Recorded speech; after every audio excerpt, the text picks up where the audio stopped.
Pada awal Islam, selama 3 tahun, dakwah dilakukan secara kucing-kucingan oleh Rasulullah dan sahabatnya.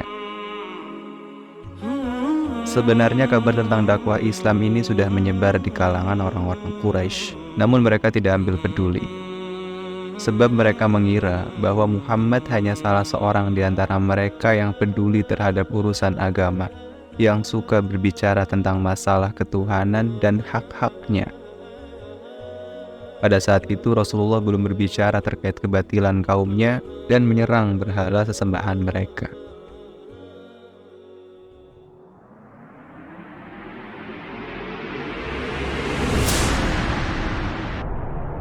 Assalamualaikum warahmatullahi wabarakatuh.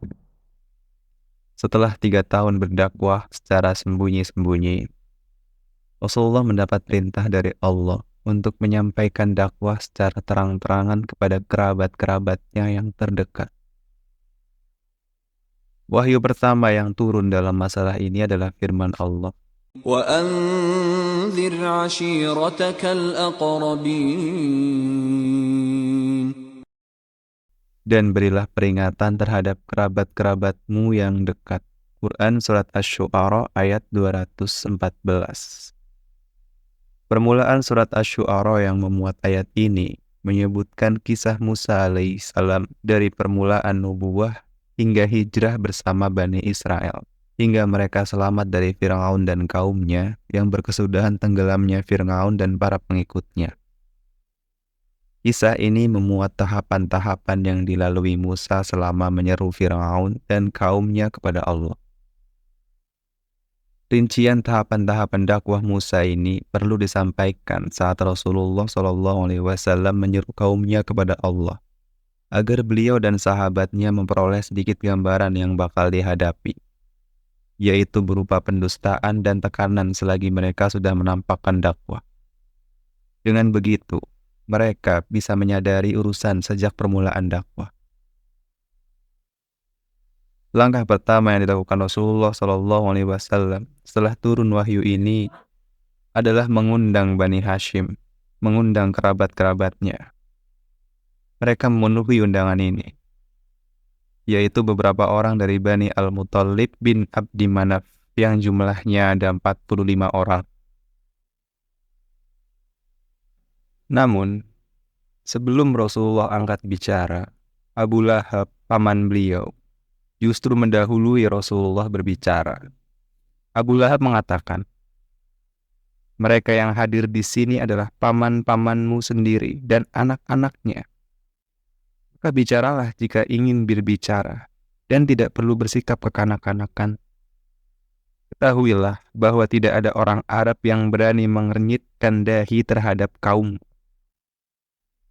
Jika engkau tetap bertahan pada urusanmu ini, maka itu lebih mudah bagi mereka daripada seluruh kabilah Quraisy menerkammu dan semua bangsa Arab ikut campur tangan.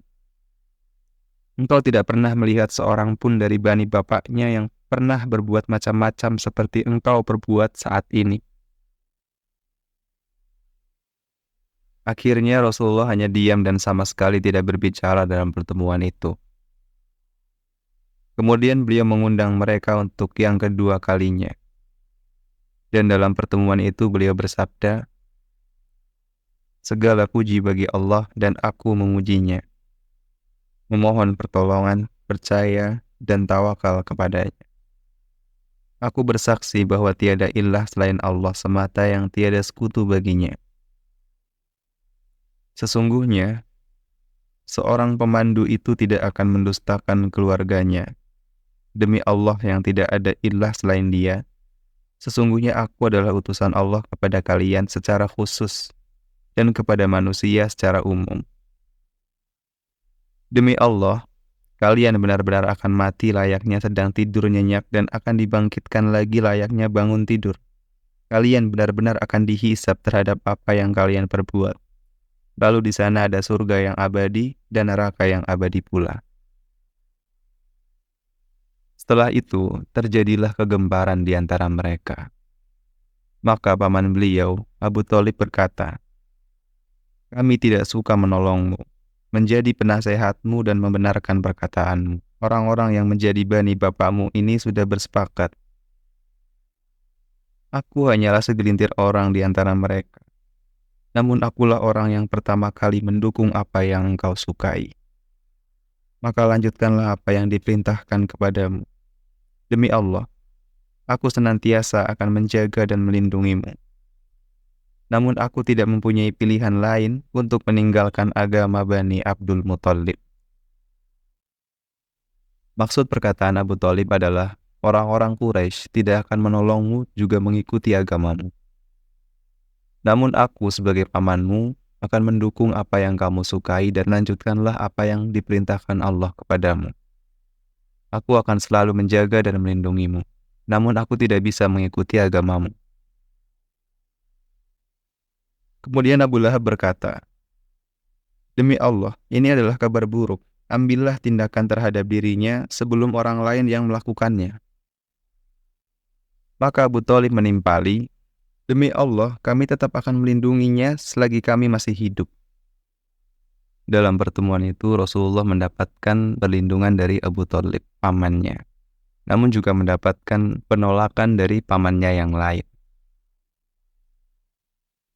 Singkat cerita, setelah Nabi SAW merasa yakin terhadap janji Abu Thalib untuk melindunginya dalam menyampaikan wahyu Allah, maka Nabi SAW naik ke sofa lalu berseru, "Wahai Bani Fikhr, wahai Bani Adi, apa pendapat kalian jika kukabarkan bahwa di lembah ini ada pasukan kuda yang mengepung kalian?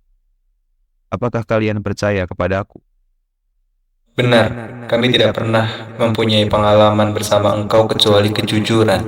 Jawab mereka, jawab Bani Quraisy. Beliau Rasulullah bersabda lagi, "Sesungguhnya aku memberi peringatan kepada kalian sebelum datangnya azab yang pedih." Abu Lahab menimpali, "Celakalah engkau untuk selama-lamanya. Untuk inikah engkau mengumpulkan kami?" Lalu turun ayat, تبت يدا أبي لهب وتب. "Celakalah kedua tangan Abu Lahab